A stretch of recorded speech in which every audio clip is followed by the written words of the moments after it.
বলি ভোট তো একদম শিওরে আপনারা প্রচন্ড একটা লড়াই নেমে পড়েছেন, যেখানে নতুন করে একটা সরকার কেনার স্বপ্ন দেখছেন।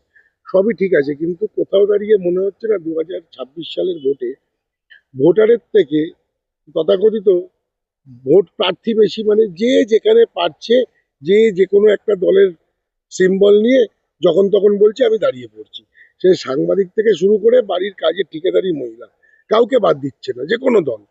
সেক্ষেত্রে আপনি রাজনীতিবিদ একজন হিসেবে কোথাও কি মনে হচ্ছে মানুষের নির্বাচন সত্যি নির্বাচন ক্ষমতাটা হারিয়ে যাচ্ছে? দেখুন, একটা জিনিস হচ্ছে, সবার অধিকার আছে দাঁড়াবার। যে যেখানে পারছে দাঁড়াচ্ছে। এটা নির্বাচন কমিশন অধিকার দিয়েছে, তাই দাঁড়াচ্ছে। হ্যাঁ, এক্ষেত্রে তো একটা মানুষের নির্বাচিত তাদের করা হয় যারা মানুষের এলাকাটা বোঝে, জানে, বা তাদেরকে নিয়ে সারা বছর লড়াই করে। এখন দেখা যাচ্ছে সেও দাঁড়াচ্ছে, যে এতদিন নিজে লড়াইয়ের কথা বললো, আমি কিছু পাচ্ছি না, সেও একটা ভোটের টিকিট নিয়ে দাঁড়িয়ে পড়ছে।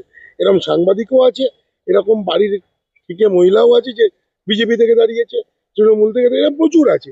সেই জায়গায় দাঁড়িয়ে মানুষ নির্বাচিত যারা করছে, তারা কি কোথাও খোরাকের পাত্র হয়ে যাচ্ছে না? আমরা নির্বাচিত যারা নিজেরা রয়েছে ভোটার। নির্বাচন কমিশনার যেহেতু ওনাদের দায়ী, মানে ওনারা যারা দাঁড়াচ্ছেন তাদের একটা রুলস আছে, সেই রুলস অনুযায়ী টাকা দিচ্ছে, দাঁড়িয়ে পড়ছে। হুম। তবে এলাকার মানুষ যাদেরকে চাইবে তাদেরকে ভোট দেবে। আর দ্বিতীয়ত হচ্ছে আপনার, সবাই না দাঁড়ানোই ভালো। কারণ হচ্ছে যারা এলাকাটা চেনে, মানুষ যাদের চেনে তাদের দাঁড়ানোই উচিত। কোথাও দাঁড়িয়ে কি মনে হয় যে এখন রাজনৈতিক কর্মী যারা কাজ করছে আর যারা দাঁড়াচ্ছে, ভোটে দাঁড়াচ্ছে, তাদের মধ্যে সম্পর্কটা দূরত্ব তৈরি হয়ে যাচ্ছে? মানে যে নেতা বা নেত্রী তার কর্মীদের চিনলই না, হঠাৎ করে নেতা হয়ে এলো ভোটের 10 দিন আগে বা 5 দিন পরে, সেই জায়গায় দাঁড়িয়ে আহ, এই দলগত কর্মীর সাথে এই যে দাঁড়িয়েছে, তার পারিপার্শ্বিক সম্পর্ক, এটাই তো ভোটকে জেতাবার একটা ফলাফল হয়। সেই জায়গাটা জিরো হয়ে যাচ্ছে না? দেখুন, যেটা হচ্ছে, যারা দাঁড়াচ্ছে তারা ভাবছে হয়তো জিতবো, তাই দাঁড়াচ্ছে। তো আশা করি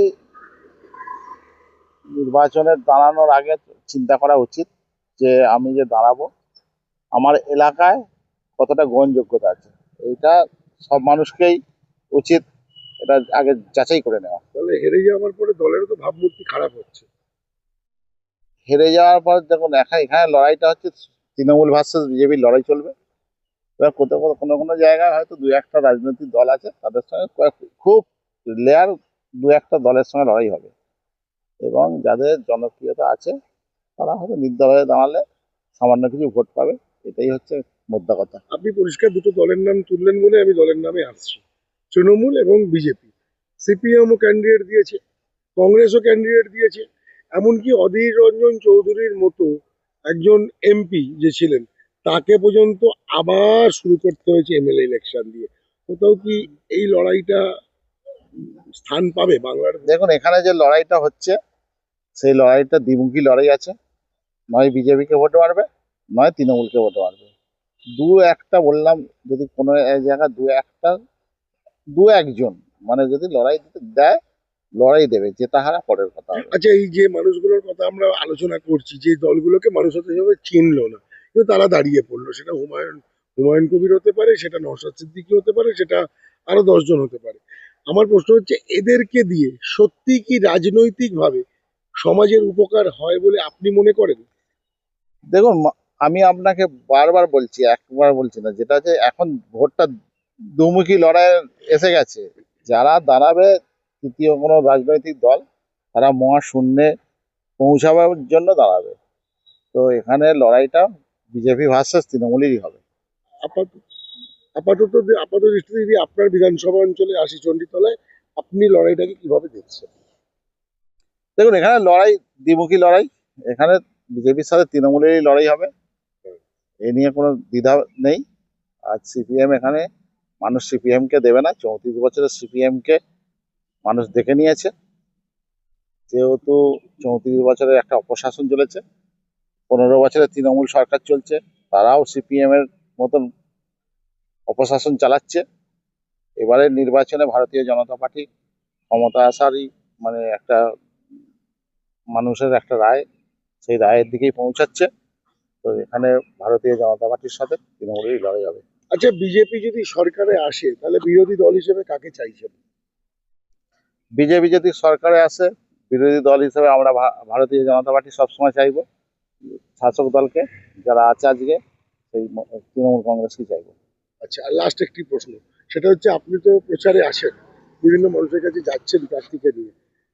সাধারণ মানুষ হিসেবে যদি আমি প্রশ্নটা রাখি যে আপনার বিধানসভা অঞ্চলে ঠিক কোন কোন অভাব বা অভিযোগ আছে যার উপর বেস করে বা যেটাকে প্রোপাগান্ডা করে বিজেপি নতুন করে স্বপ্ন দেখছে? দেখুন, আমাদের এই এলাকায় প্রথম হচ্ছে স্বাস্থ্য ব্যবস্থা ভেঙে পড়েছে।